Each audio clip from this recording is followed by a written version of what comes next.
The next reading from the Word of the Lord is from the book of Genesis, chapter 15. After these things, the word of the Lord came to Abram in a vision, saying, "Do not be afraid, Abram. I am your shield, your exceedingly great reward." But Abram said, "Lord God, what will you give me, seeing I go childless? And the heir of my house is Eliezer of Damascus." And Abram said, "Look, you have given me no offspring.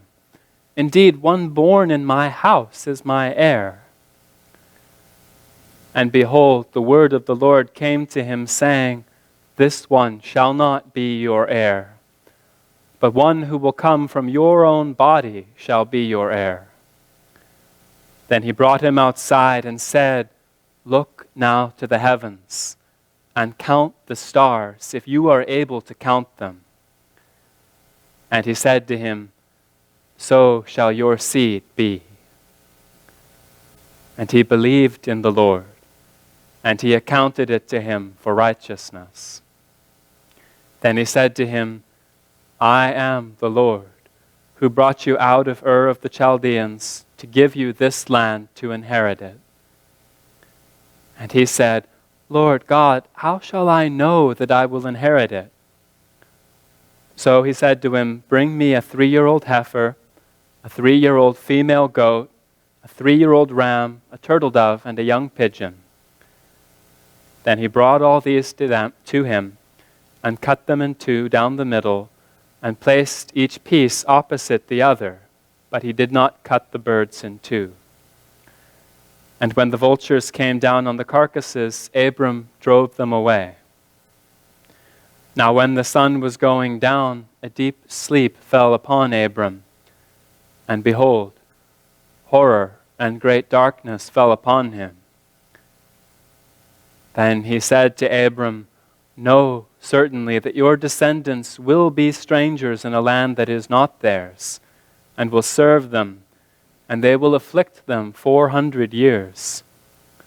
And also the nation whom they serve I will judge, and afterwards they shall come out with great possessions. Now as for you, you shall go to your fathers in peace. You shall be buried at a good old age.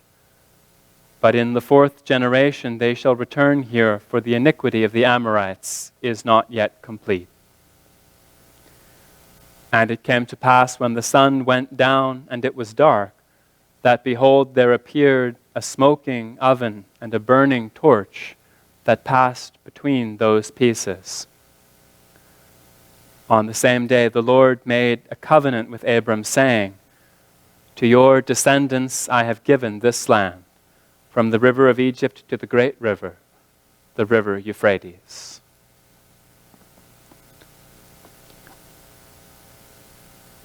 Our final reading is from the book Arcana Celestia, or Secrets of Heaven, a passage explaining the internal meaning of the words, "Then Abram believed in the Lord." He believed in Jehovah means the Lord's faith at that time. This is clear from the words themselves, and also from the train of thought in the internal sense.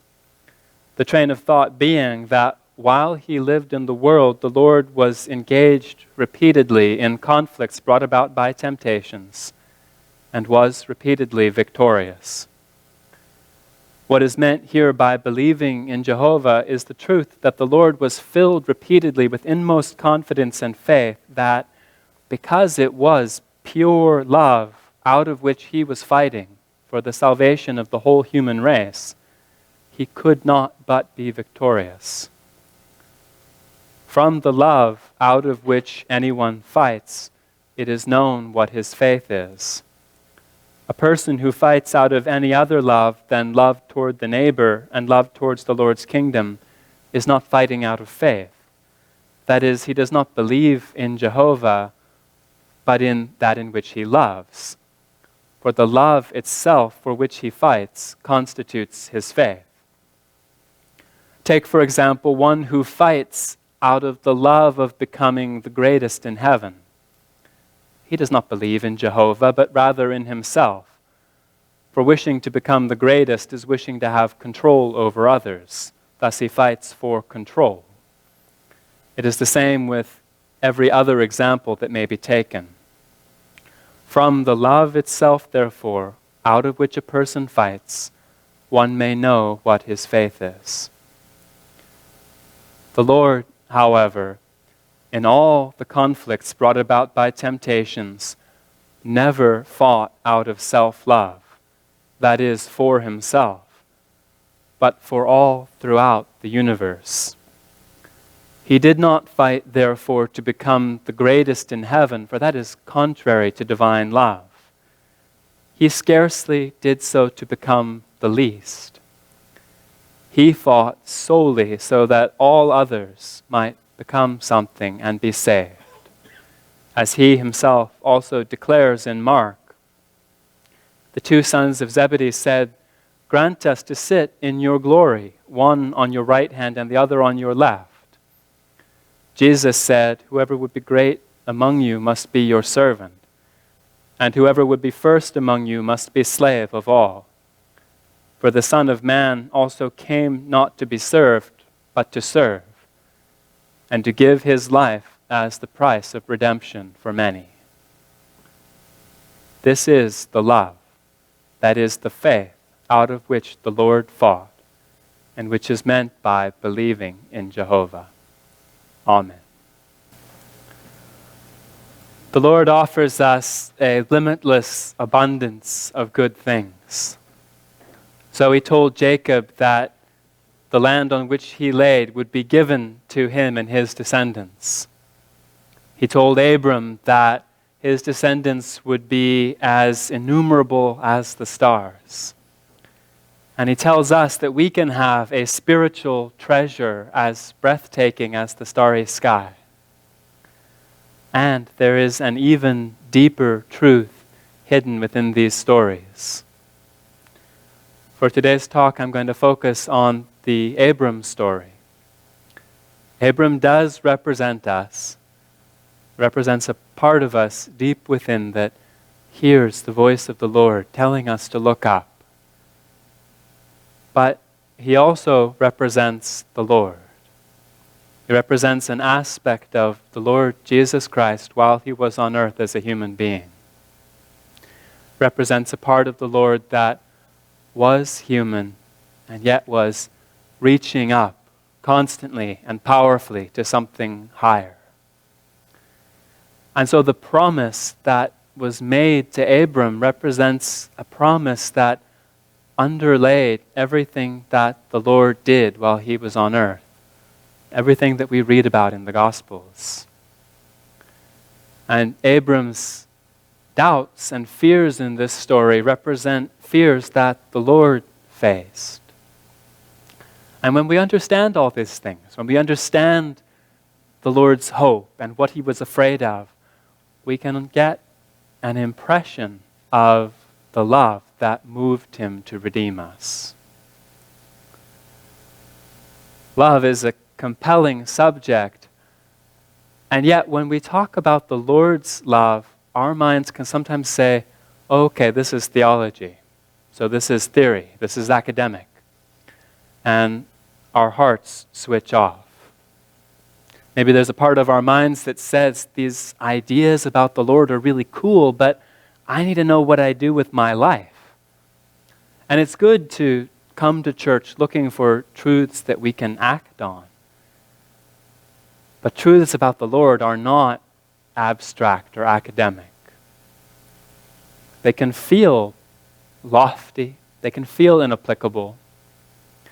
The Lord's love, with its power and its beauty, can feel like it has nothing to do with our mundane lives. And yes, the two are totally different, and the thing is, they're inseparable. We're human, we're fallible, we've got feet of clay, we're down here where it's messy, and the Lord, with all his power, is in exactly the same place. So to understand his love is to understand the thing that's been most constant throughout your entire existence. It's to understand the love that's watched over you from the moment you came to be. His love is part of our lives. It's not abstract. It's right here. And that story about Abram begins with a promise. The Lord, Jehovah, comes to Abram and says, "Do not be afraid. I am a shield to you, your exceedingly great reward." Jehovah is the divine from eternity, the unchanging God of the universe. Abram represents that same God incarnated in a human body, limited by a human mind that he was in the process of purifying. Jehovah is called the Father in the New Testament, and Abram is called the Son. All through his life on earth, the Lord was working to unite those two aspects of himself, the Father with the Son, the divine with the human. He was becoming the one divinely human God of the universe. But before that process was complete, the Lord was aware of the divine as something within him. It was his Father, the source of his life. It was his comfort and his strength, his shield and the assurance of his victory. And yet the Lord doubted. He was sometimes afraid that he wouldn't be victorious. That human part of his mind was human, and it was just as vulnerable to doubt and fear as our minds are. We know from the Gospels and from the teachings of the new church that the Lord was tempted while he was on earth. And it's clear in the Gospels that his temptations were torments of doubt, but it's not always clear what those temptations were all about. Was he tempted to give in to human weaknesses? Was he struggling with anger or contempt? Was he afraid that he couldn't become divine? In a way, the Lord's temptations were never about himself. Deep within himself, he was God, and so he was untouchable. His fears were for us. As we heard in the reading, the Lord, in all his conflicts brought about by temptations, never fought out of self-love, that is, for himself, but for all throughout the universe. He did not fight, therefore, to become the greatest in heaven, for that's contrary to divine love. He scarcely did so to become the least. He fought solely so that all others might become something and be saved. In the Abram story, Abram's anxiety and grief are not for himself. He's not afraid for his safety or afraid that he's not going to be rich enough. He says, "O Lord, what will you give me seeing that I go childless?" He is grieving because he has no children, and he is afraid that he will always have no children. We can be the Lord's children. Every person who has ever lived was created to be his child. But insofar as we choose to distance ourselves from the Lord in favor of something selfish, we become less his children. At the time when the Lord was on earth, people were so immersed in blind evil that the human part of the Lord was afraid that we would not and could not be led out of it. He was afraid that we would make ourselves incapable of receiving truth that could change us. So he was afraid that we would cut ourselves off from him completely and that he would have no children. And that for the Lord was the most painful of all possible things because he loves us so much. We're told that the fear and despair that go with temptation are of the same degree or of the same intensity as the love that is tempted. The Lord's love for us is unimaginable, and so his fear of losing us was unimaginable. We're told that the salvation of the human race was for him the only comfort. Nothing less would suffice.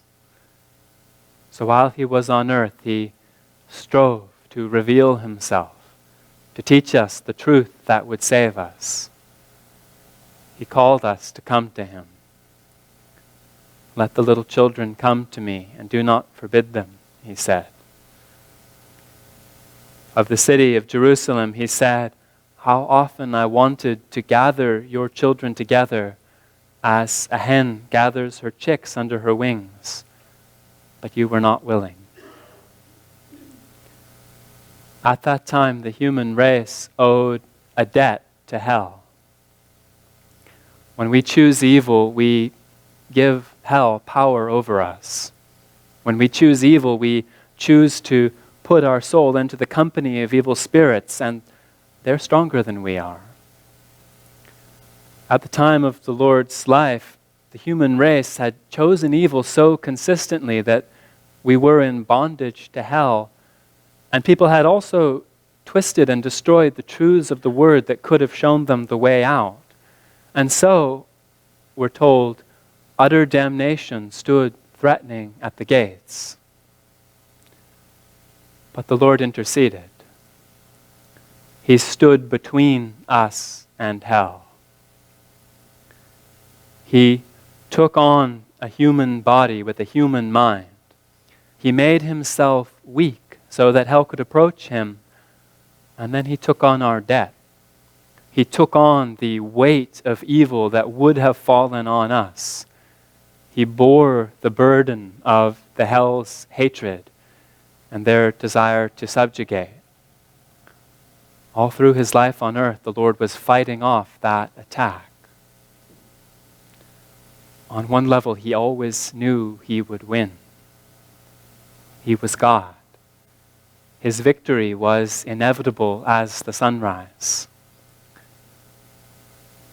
The reading said that the Lord was filled repeatedly with an inmost confidence and faith that because it was pure love out of which he was fighting for the salvation of the whole human race, he could not but be victorious. Deep within, his faith was unshakable. But time and again, the human part of him lost sight of that faith and fell into doubt. And that's why he had to be filled repeatedly with confidence and faith. He had to go back to it again and again. His doubts were never really about himself. He wasn't afraid that he wouldn't be good enough. He was afraid that we wouldn't be saved. That thought troubled his mind. And that's what's represented by the vision that Abram saw. The animals that he sacrificed represent good things, or the things of love.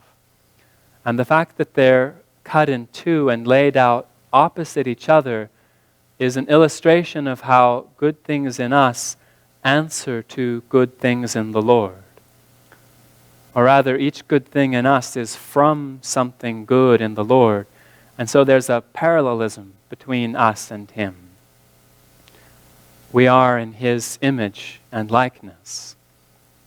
And that love in us, answering to love in the Lord, is what joins us to him.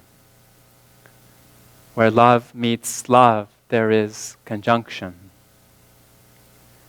But in the story, as the sun is going down, a dread of a great darkness comes over Abram. And then when the sun has gone down, we're told that there was thick darkness. And behold, a smoking oven and a burning torch passed between those pieces. And the torch and the oven represent the heat of evil and the obscurity and falsity that it belches out. And those things cut us off from the Lord. They come between us and him. What's represented here is that the Lord was shown that a lot of what he feared would come to pass. Too much of what he feared would come to pass. Evil would cut us off from him. There would be darkness. Sad things would happen. That was the path that too many of his children had chosen. And he was shown that he would, nonetheless, be victorious. He would break the power of hell. He would cause the truth to shine out. And his seed, his children, would multiply and become like the stars. They would be like the heavens, without limit and without end. Stars represent individual facets of what's good and what's true, or individual facets of spiritual light. And they also represent the individual people who live in that light. And so the stars, or the host of heaven, are a picture of the Lord's kingdom, a picture of its boundlessness. They're a picture of the innumerable people who will live in his heaven. And again, the Lord was shown that vision. He was comforted with that vision, with the promise that his children would be as innumerable as the stars. And time and again, his mind fell into doubt, and he grieved because the world that he saw was full of darkness. We read that as he came near to Jerusalem, he saw the city and wept for it, saying, "If you had known, even you, especially in this your day, the things that make for your peace, but now they are hidden from your eyes." He grieved for us because peace was hidden from our eyes. In the Garden of Gethsemane, his fear and his despair almost overwhelmed him, and he prayed to be allowed to give up.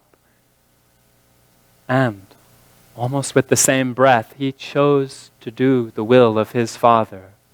He chose to do what the divine love within him called him to do. On the cross, every temptation he had ever faced converged and concentrated for one final test. He bore the fears and the evils of everyone in heaven and in hell and on the earth, and he bore them alone. He was more utterly alone than anyone else has ever been. And so he cried out, my God, why have you forsaken me?" But he loved us, and he chose to save us. And his love outlasted that temptation. So he redeemed us. He bought us back. He took on the debt we owed hell by putting himself in our place, and they attacked him until they couldn't attack him anymore and broke their power against him. So now they are conquered, and he says to us, "Fear not, for I have redeemed you. I have called you by your name. You are mine." He came to earth for the sake of his children, to protect them so that he would not go childless. And he saved them all. Every last angel that is or might be, everything that is good and right, every last star in the heavens. He fought for all of them against all of hell, all the world, all at once, and he overcame. He redeemed them, and they are his. So on the cross he said, "It is finished."